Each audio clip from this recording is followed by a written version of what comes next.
Hey everybody, welcome to worship. This is your reminder that no matter who you are, no matter where you're from, where you're headed, where you're going to end up, we love that you are right here with us right now today. Please join me in our centering thought for the morning. Do not be daunted by the enormity of the world's grief. Do justly now. Love mercy now. Walk humbly now. You are not obligated to complete the work, but neither are you free to abandon it.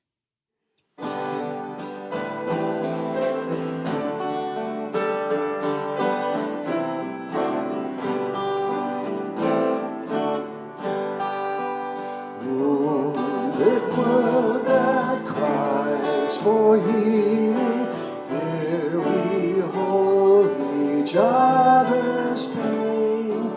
Wounded systems, bruised and bleeding, bear the load and scars of strain.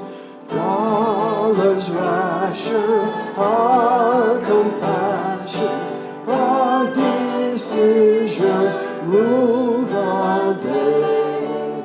Jesus of the healing Spirit, free us to another way. Through our nation's spent frustration, through the corridors of stress, may there move a kindlier wisdom, all they feed and all they bless. Tax and tithe are for a purpose, blessed to shield the poor and weak. As the symptoms of our sickness, let the voice of justice speak. Honor those whose love and spirit nurses home, restores and heals. Towel and basin used in service, like the Christ who comes and kneels. In the tending, in the mending, may we see the light and flare. In our common quest for wholeness, heal each other by our care. It is the practice of this congregation to give whatever we can to the ministries of the church. Take this opportunity to reflect on where your gifts are going and how they're being used to further God's kingdom in the world.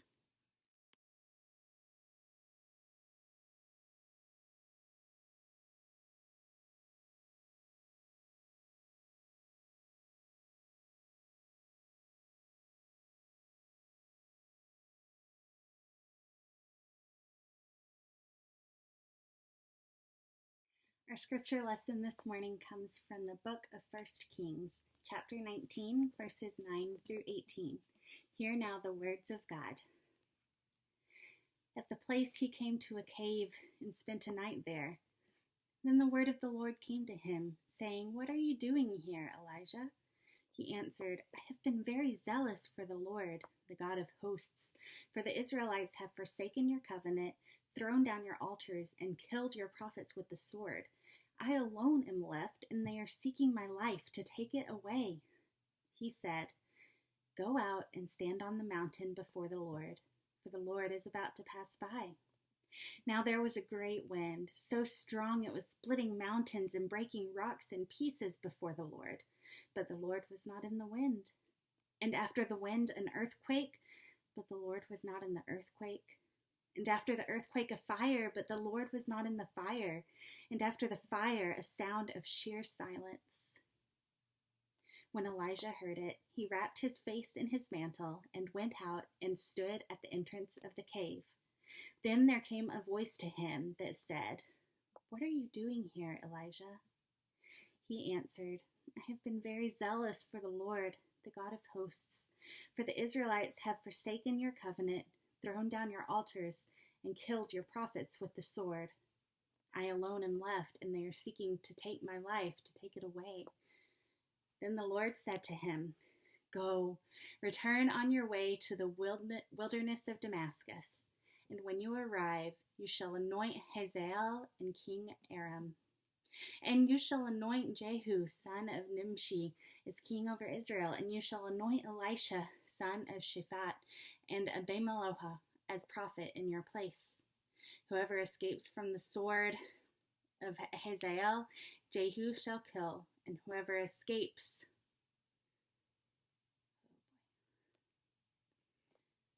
This is the word of God for the people of God. Thanks be to God. Our book this morning for both the kiddos and the older people who may not identify as kiddos anymore is called The Quiltmaker's Journey.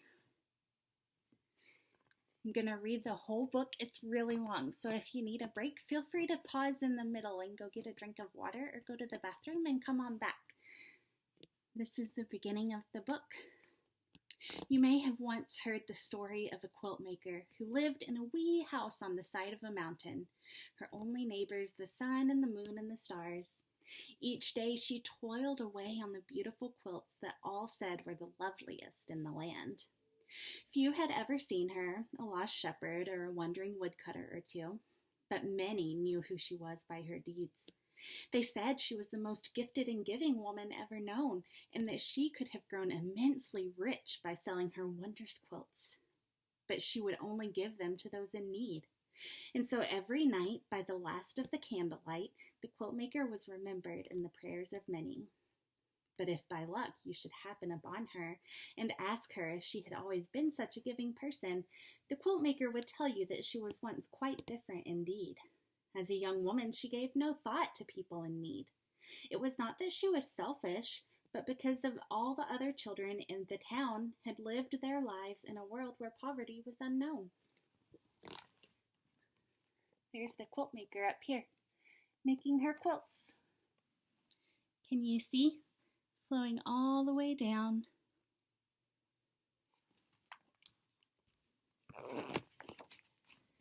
A great stone wall, thick and high, had been built around the town.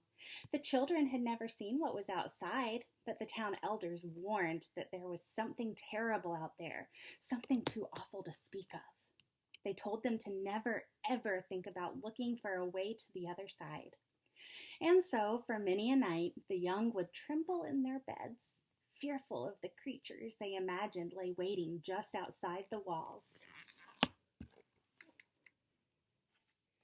There's the city here, and all these monsters on the outside. Don't they look scary?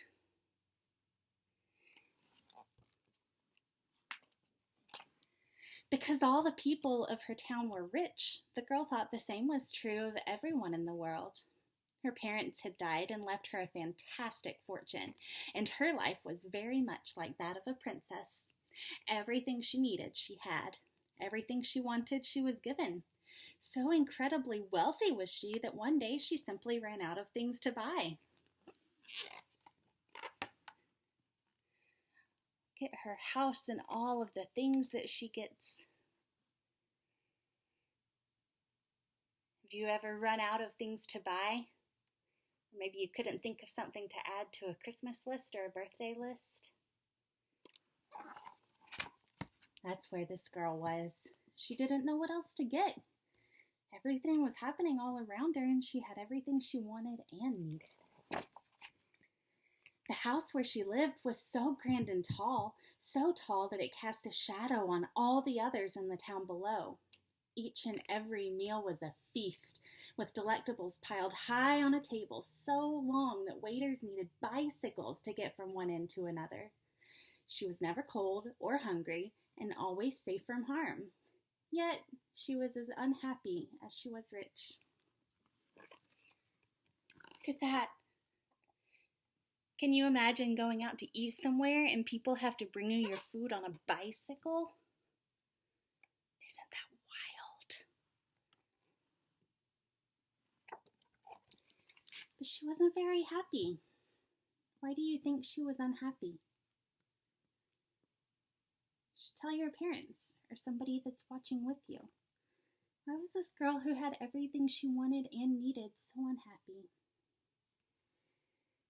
Let's find out. Often, she would visit with the seamstress who made her gowns and had taught her how to make pretty little things with cloth and thread. One day, as they sat together in the attic sewing room, the older woman could see that the girl was sad.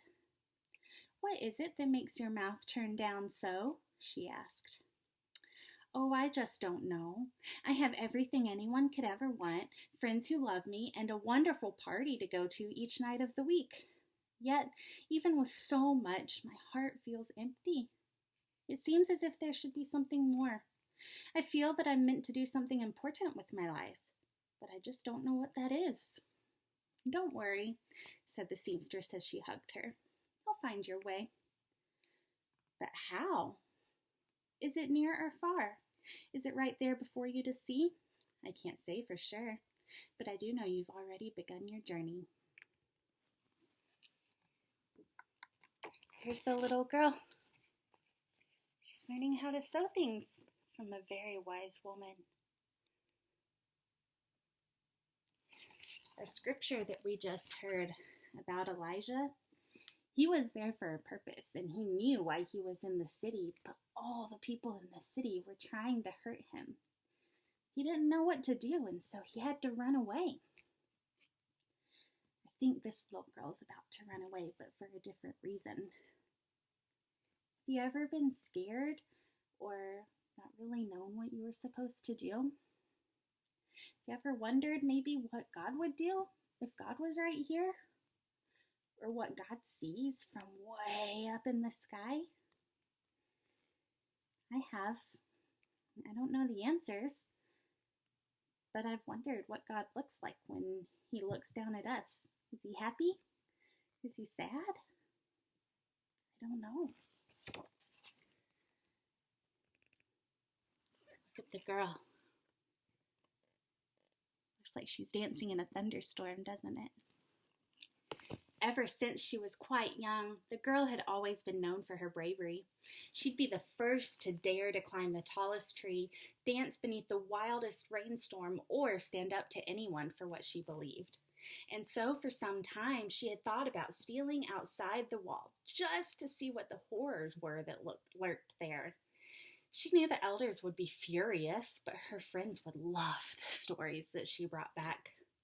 It had always been said by some that far below the town hall there was a secret passageway, and that if you were bold enough to venture inside, it would lead you to the world beyond the wall.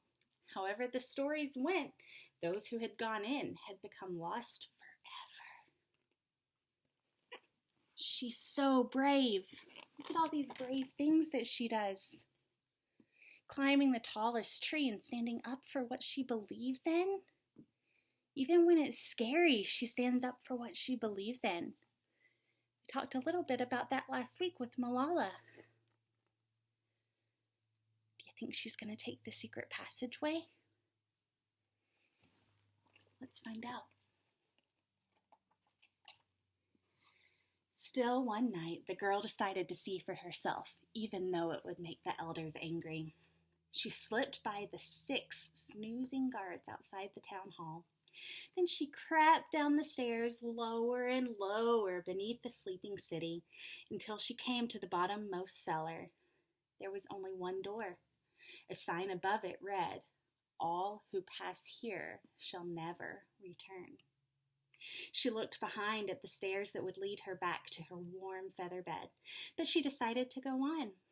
The girl turned the knob and with all of her strength pushed open the great groaning door and went through. The air was freezing. Spider webs hung from ceiling to floor, and as she walked, spiders became trapped in her hair. But because she knew they meant no harm, she helped each to safety. She heard rats rattling in the darkness and bats squeaking to one another as though they were talking about her. Still, with her heart beating hard, she went on. Have you ever been in a tunnel like that? There's spider webs everywhere and some rats and maybe some bats. This is the first time the girl has been here. There's lots of things to be scared of, but she's not afraid. She knows they don't want to hurt her. It's just where they live.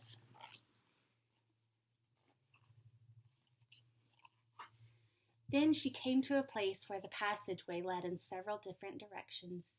She chose her path and pressed on until finally her candle burned out. Alone in the darkness, she became confused and could not tell which way was which. She couldn't even guess how to return to the way that she had come, but she was determined to go on. Then, just ahead, she spied a candle burning. When she reached the candle, another suddenly appeared beyond it. She had no idea what this mysterious magic might be, but one by one, the candles led her through the gloomy passageway on the other side of the wall. When she finally came out, it was already morning, and what she saw was terrible indeed. Have you ever been really lost? And then maybe there was something to help you find your way? Maybe there's a sign on the hiking trail. Maybe you hear your mom or dad's voice. Maybe your husband or wife or partner or your best friend calls out to you to help you know that you're not alone, to light another little candle for you. I wonder if this is what Elijah's feeling like. He's leaving all by himself because he's so scared. And God says, go to this place and wait for me. I'll be there.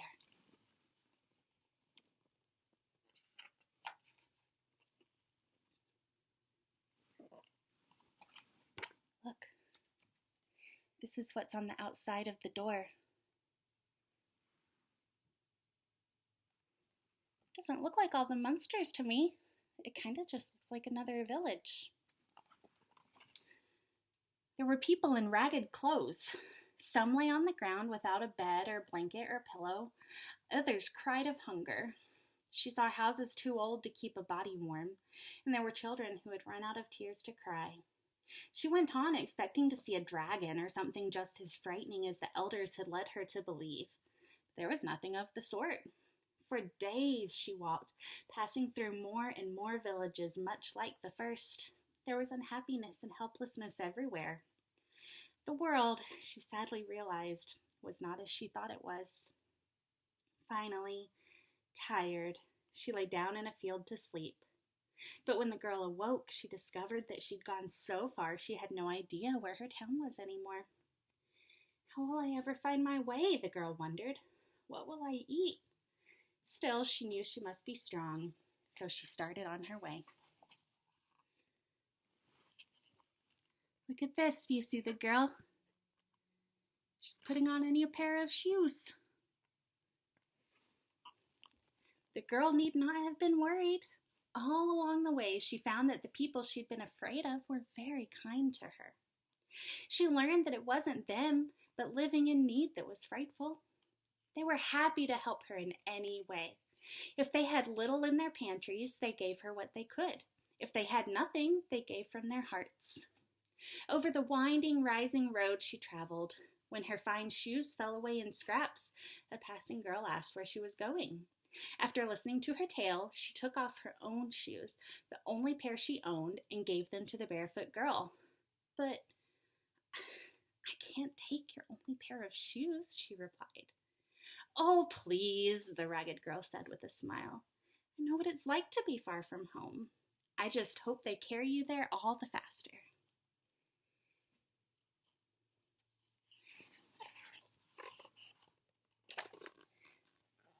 There's some people, especially now, that don't really know what to do. They don't know what's next or where they can get any food to eat. But they're still very happy with their families, and they're finding other ways to give from their hearts. What do you think is going to happen with Elijah? on his journey. One day, as she trudged along, a junk man pulling a cart piled high stopped her and pulled out the only thing of value he carried. "I have no bread or horse to help you on your journey, but I can give you this rose. When you feel tired or hopeless, its beauty will remind you that many wonderful things may arise in the next bend of the road." Look at her rose. Do you have something beautiful to remind you that life is beautiful even when it may feel really hard or you may feel really sad? It's pretty special, huh? When she had gone longer than ever with nothing to eat, she found an apple tree with just a few apples left. She gathered the apples in her skirts and, hungry though she was, decided to walk on and save them until the night. But she'd not gone far when she passed an old woman sleeping beside the road. Her face was thin and her fingers crooked with age. The young girl felt badly for the woman, so she decided to leave an apple for her to find when she woke. Then, down the road, there was something else, and then another in need. To each she gave an apple until she found there was nothing left for herself. But the young girl now realized she no longer felt hungry. Instead, it was as though she'd eaten a whole basket full of fruit, so full of happiness she felt from these little gifts she'd given. And now she saw the world as it truly was, and so she knew where her happiness lay. But before she could go find her new life, she must first face the town elders and their lies. The little girl, she's not scared to stand up for what she believes in or what she's learned. What do you think she's going to tell the town elders? What do you think they're going to say to her? What do you think God's going to say to Elijah when Elijah comes and he's scared and he's learning all these new things?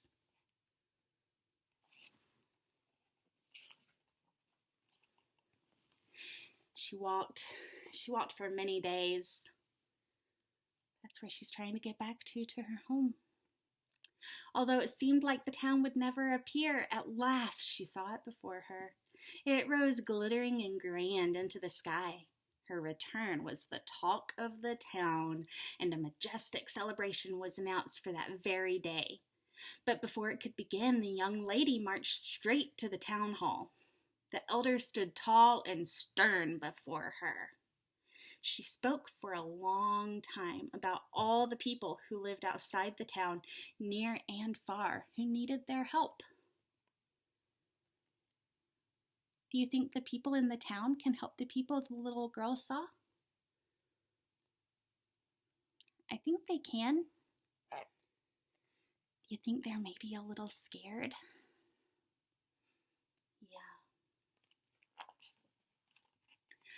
"Oh, just ignore the poor," said one of the elders. "If they wanted to be rich, then they shouldn't have been born poor," said another. "Now, my dear," said a third, "you should know that if you don't look at those people, then you don't have to think about them. That's why we built the wall around us in the first place." "Well," she said, "I can never be happy here with so much when there are so many in the world with so little."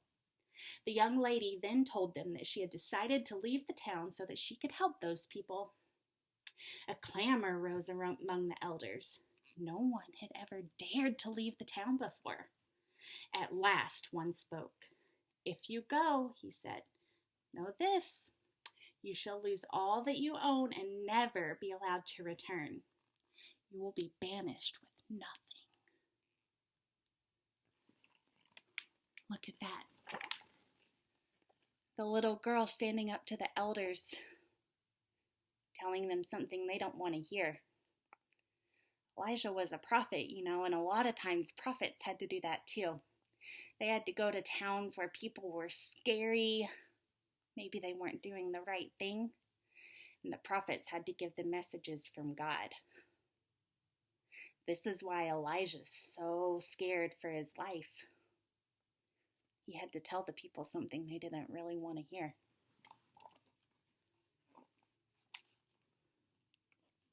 The little girl, she knew what was in her heart, and she knew what would finally bring her happiness. Her plan had been to use her riches to help those in need. Now all she had to give was herself. She walked away from her friends and from the only home she had ever known, and she carried nothing but the clothes she wore and the ring which she had hidden away that her mother had given her long ago. Now her bed was an armful of leaves, her comb a handful of twigs, her dinner a mouthful of whatever the earth would grant her. One day she came upon a man whose small field of corn would not grow, but she did not know how to help him. Beside the wild ocean, she watched a fisherman whose nets caught no fish, but she did not know how to help him. She met a family whose tiny old house was falling down, but she did not know how to help them. Sometimes it can be overwhelming to look at all the things that need to happen. But you know what? Look at her. She's thinking. I think she knows a way. That's what happens in the Bible too. There's a lot that's happening that needs to be fixed. And God keeps showing up and telling people how to fix it, but there's such big problems. The good thing is that God helps them and gives them tools to do it.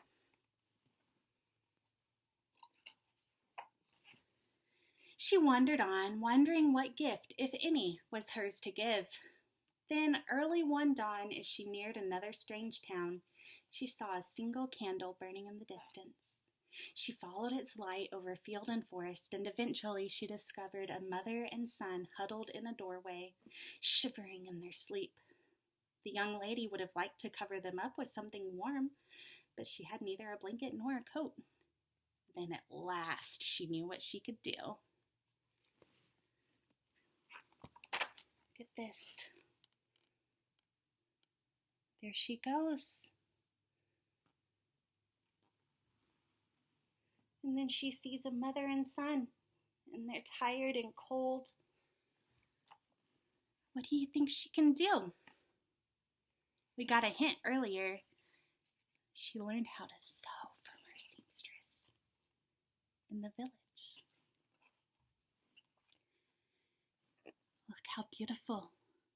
She's gathering a bunch of things, isn't she? She's getting some fabric.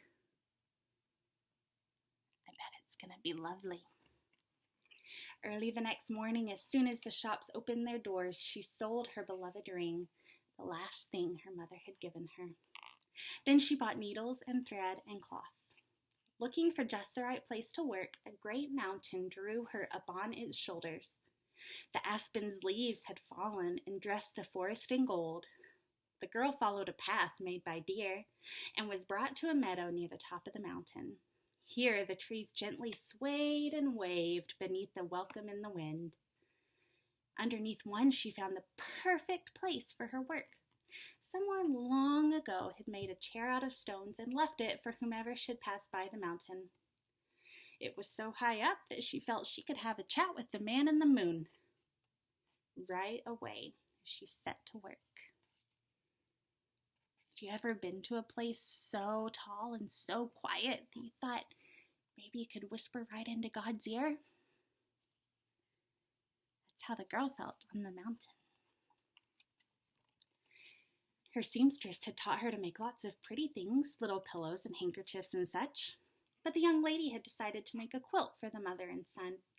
It had to be one most certainly that was very warm, but it had to be something else as well, and this was very important. It must be beautiful, so beautiful that the quilt would make the two feel loved, not forgotten, if only for just a moment. The young lady was afraid she wouldn't be able to make the quilt she'd seen in her dream. But as she worked and worked, the time passed. It seemed as though something magical had touched her. The sun had never seemed warmer or the sky bluer. Her hands, awkward at first for lack of practice, soon flew like young darting sparrows. And all the while she felt as though invisible angels guided her eye and her needle. In this way, the quilt slowly came to be. Look at her work. All the animals, they're all helping her out.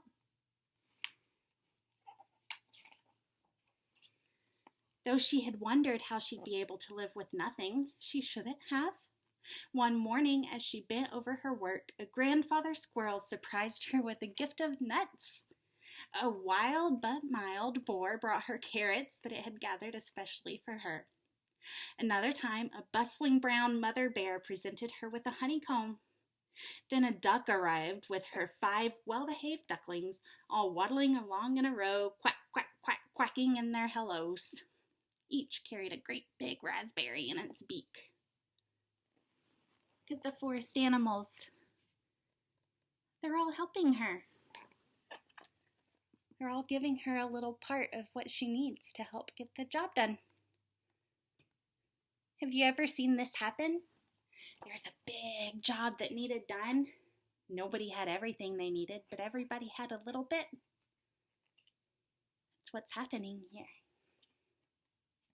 If rain should threaten, a flock of birds of every known kind would gather above the tree where she worked. They would spread their wings like a great chattering umbrella above her. Here she is. You had an umbrella of birds before? Me neither. And sure enough, out of the hours and bits of cloth and cotton and thread, a lovely quilt came to be. It had the colors of hopeful mornings and rosy-cheeked children and gardens bursting in bloom. The quilt was ready. Though it was dark, she put the quilt under her arm and stumbled down the path to look for the poor mother and son. And then the man in the moon came out as though he'd heard tell of her plight, and he sought to light her way. There she goes with her quilt.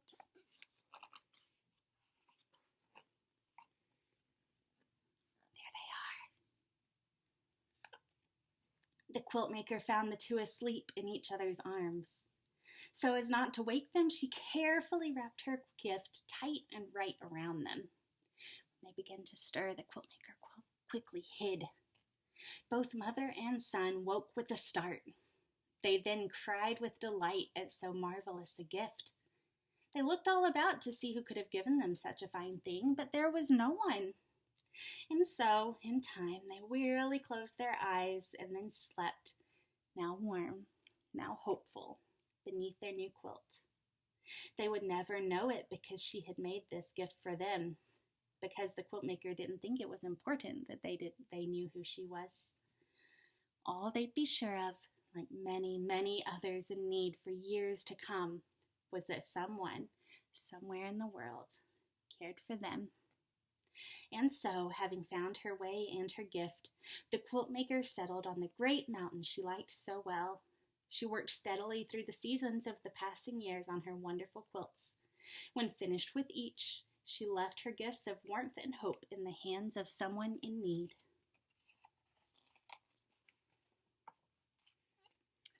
Now, after hearing the quilt maker's tale, you might still look at her tiny house and faded clothes and still feel sad for her. But her quick smile and her knowing eyes would tell you that you must not have heard her story well, because she might have had little, but she had everything she'd ever need to be happy. The end. We talked a little bit during the story about Elijah and what was happening with him, but there's a little bit more I want to share.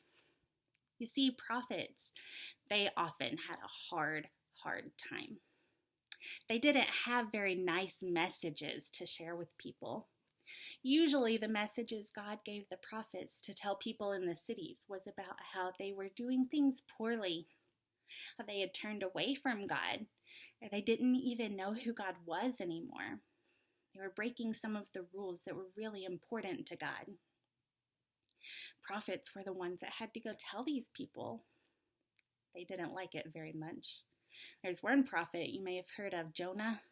He tried to run the completely opposite direction so that he wouldn't have to tell people what God wanted him to tell people. It's not a very great life, huh? And so the prophet Elijah that we're reading about today, he was in this city and he's trying to talk to these people and he's trying to tell them what they need to do so that they can be okay with God again, what they need to do to apologize for the things they've done wrong. And the people don't really like it. They're kind of like the elders. They don't want to hear him. They just want him to stay in his place, stay where he belongs. So Elijah runs away. And he goes really far away, like the girl through the tunnel. And God says, go to this cave and wait for me. So Elijah goes to the cave and waits. And this is where Elijah's story is a little different. There's all this stuff that shows up.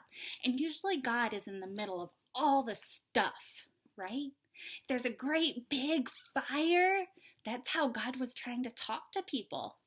God talked to Moses in a great big bush that was burning. But this time when there was a fire, God wasn't there. And then there was a lot of wind. And usually in the wind, when you feel like you're going to just blow over, that's where God is. But God wasn't in this wind. And then there was a great big earthquake.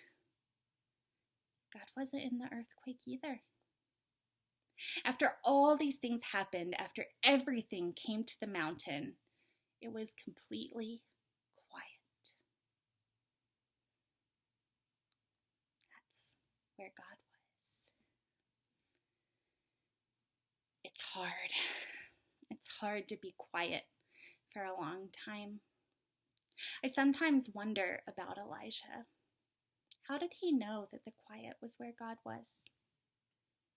How did he know that in that moment, among all the other moments, that God would show up?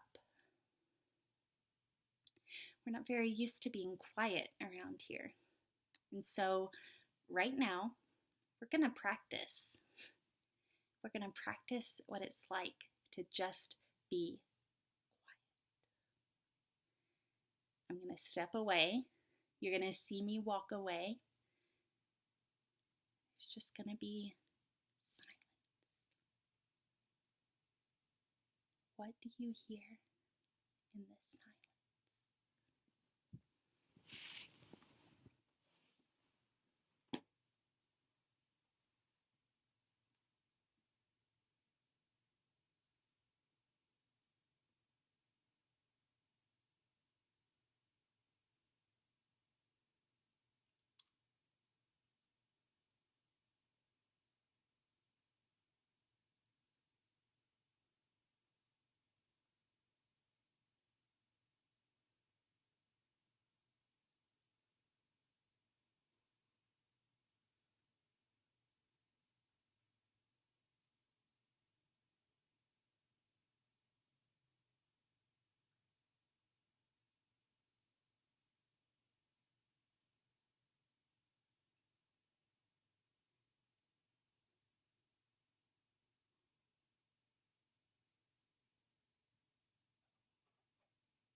You all still there?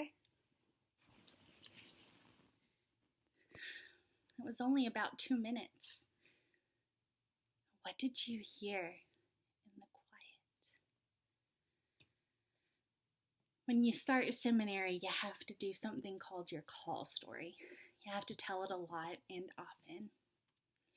I often compared my call story to the story of Elijah, kind of wandering around in places where I wasn't super welcome, looking for God in all the chaos and the fires and the earthquakes and the tornadoes and the hurricanes, looking for God in the disasters.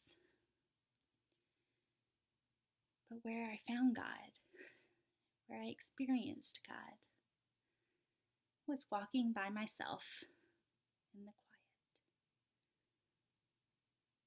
I began to sew when I was in high school.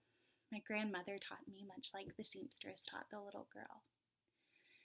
It's an act of meditation for me to make things for people. Sometimes they know they're getting made for people, and sometimes people don't know making anything for them. But each time I sew, I think about what the people are going to think. Not a prophet in any way, but much like the little girl, I look at the world beyond the wall. The world that Elijah was really scared to go back to. And I look at what the needs are in that world. And I wonder what the prophets would say. The prophets, they didn't have messages, like I said, that were very warm and fuzzy. The messages the prophets had were hard to hear. The prophets told people in the cities to do things like welcome the visitors that come to see you. They told people to feed the hungry. They told people to take care of the sick. And sometimes the people in the places where the prophets were, they were like the people in the city where the little girl was. They didn't really want to hear it. They liked their cushy lives. They liked to worship something they could see, these different idols, instead of God. They couldn't really see. But the prophets had to keep trying. They didn't often stay in one place for very long, much like the little girl. And sometimes the people would listen to their messages. Sometimes they wouldn't.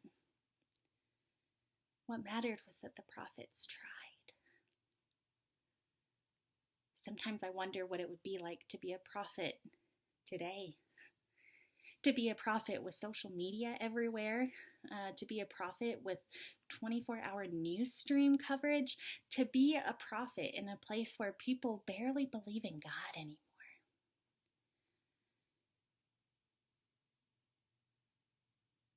What is it like to live in a world like this one and to have a message from God that isn't easy to hear, that you need to share? What would the prophets say to the people in charge of the cities? What would the prophets say to people who value profit over relationships? What would the prophet say to the landlord who wants to evict a family when they don't have work? What would the prophet say to the grocery store that raises their prices over and over and over again, especially when they're in the middle of a place of poverty? What would the prophets say to those who walk in the world without a mask, without gloves, without protection, those who move around carelessly? What would the prophets say? The tunnel the little girl walked through had a sign above it. Those who pass through shall never return. And though the girl went back, she never returned. When her eyes were open to what was happening outside of her city, she wasn't the same. She stood up for what she believed in.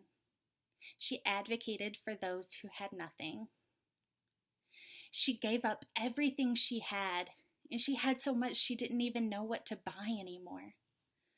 But she gave it all up so that she could be among the people, so she could make quilts for them and keep them warm, so she could be with the animals who fed her, not eat giant feasts every night in a place where your servers had to be on bicycles. What was her prophetic message? And sometimes that message is simple. Just love. Love one another. When we love one another, we take care of one another. When we love one another, we don't have to worry about what tomorrow looks like. When we love one another, we don't have to worry about what we feel. There's a story about a candle. And when people's candles go dim or go out, there are other people to light the candle for you. When we love one another, when that is our prophetic message, sometimes the people that are in charge might find it a little hard to hear. Because you know how I love people? I love people by giving them a place to sleep when it's cold outside. By helping them to find some peace when their world feels like it's in the middle of chaos. By feeding them when they're hungry. That's how I love people. How do you love people? What do you do to love people that's hard? That's really hard. Because sometimes loving people is really hard. It means forgiving people for things we don't think we should forgive for. It means standing up for what we believe in, even when it's really hard. What's your prophetic message to share with the world?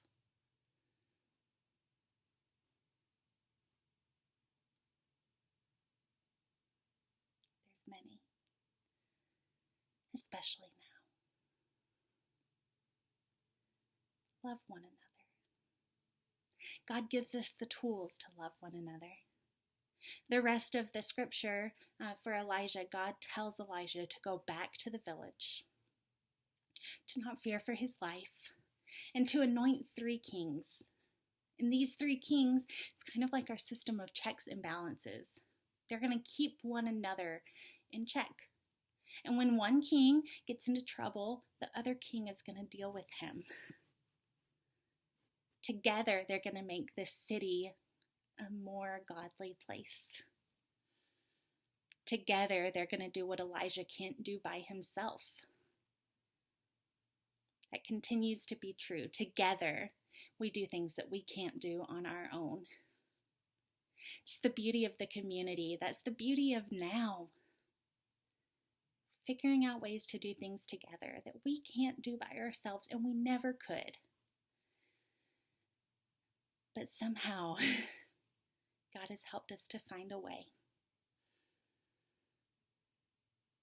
And all it took was an earthquake and a fire and chaos and disaster after disaster after disaster for us to come and sit in the silence. You have a message to share. Thanks be to God for that message. Amen.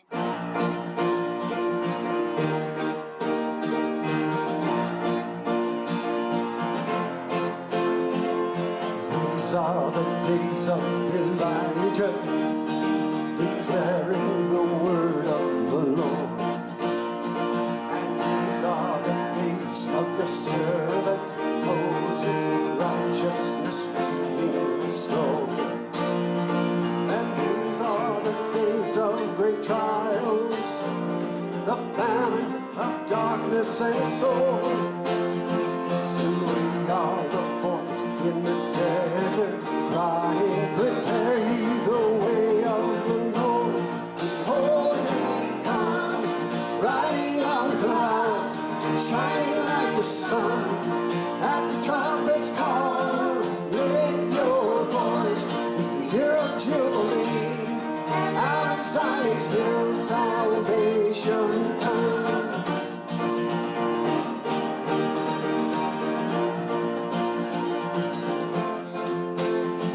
And these are the days of Ezekiel, the dry bones becoming as flesh. And these are the days of your servant David, building the temple of praise. And these are the days of great harvest. The fields are as wide as the world. We are the laborers in your vineyard, declaring the word of the Lord. Oh, he comes, riding on the clouds, shining like the sun. At the trumpet's call, lift your voice, year of Jubilee. Out of Zion, field salvation come.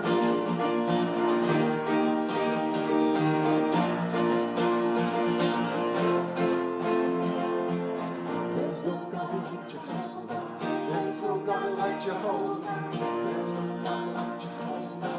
There's no God like Jehovah. There is no God like Jehovah. There is no God like Jehovah. There is no God like Jehovah. There is no God like Jehovah. Hey, behold, he comes, riding on the clouds, shining like the sun. At the trumpet's call, raise your voice, year of Jubilee. And out of Zion's hill salvation comes. And out of Zion's hill salvation comes. Hear the benediction. Go into the world to love people. Feed people, give them a place to stay, give them a blanket to keep them warm.